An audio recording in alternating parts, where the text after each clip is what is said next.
بسم اللہ الرحمن الرحیم۔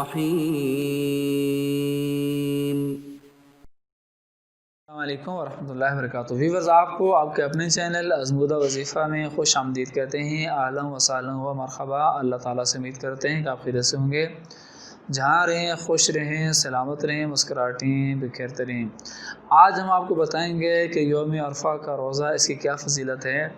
تو یاد رکھیں کہ یوم عرفہ کا ایک دن کا روزہ ایک سال گزشتہ اور ایک سال آئندہ یعنی آگے آنے والے کے گناہوں کو مٹا دیتا ہے، مگر یہ اس شخص کے لیے ہے کہ جو حاجی نہ ہو، جو غیر حاجی ہو۔ حاجی ایسا نہ کرے تاکہ حج کے احکام بآسانی ادا کر سکے، یعنی یاد رکھیں یہ اس شخص کے لیے ہے کہ جو حج کے اوپر نہ گیا ہو، اپنے گاؤں میں ہو، اپنے ملک کے اندر ہو یا اس جگہ پر ہو، لیکن وہ حاجی نہ ہو، اور حاجی ایسا نہ کرے باقی کوئی شخص پہ کرے، کیونکہ جب حاجی ایسا کرے گا تو روزہ رکھے گا تو یوم عرفہ کے دن اس کے لیے جو حج کے جو احکام ہیں ان کو کرنا بڑا مشکل ہوگا، وہ آسانی سے نہیں کر سکے گا۔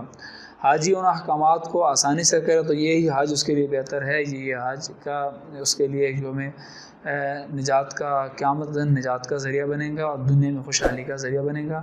ویورز، آپ اگر اس چینل کے اوپر پہلی دفعہ آئے ہیں، یعنی پہلی دفعہ ہمارے ہمیں دیکھ رہے ہیں آپ، تو پلیز آپ سے گزارش ہے کہ اس کو آپ سبسکرائب کر دیں، ساتھ بیل کا بٹن اس کو بھی پریس کر دیں تاکہ آپ فیوچر میں ہمارے ساتھ منسلک رہیں۔ اللہ تعالی ہم سب کا حامی و ناصر ہو۔ اللہ حافظ۔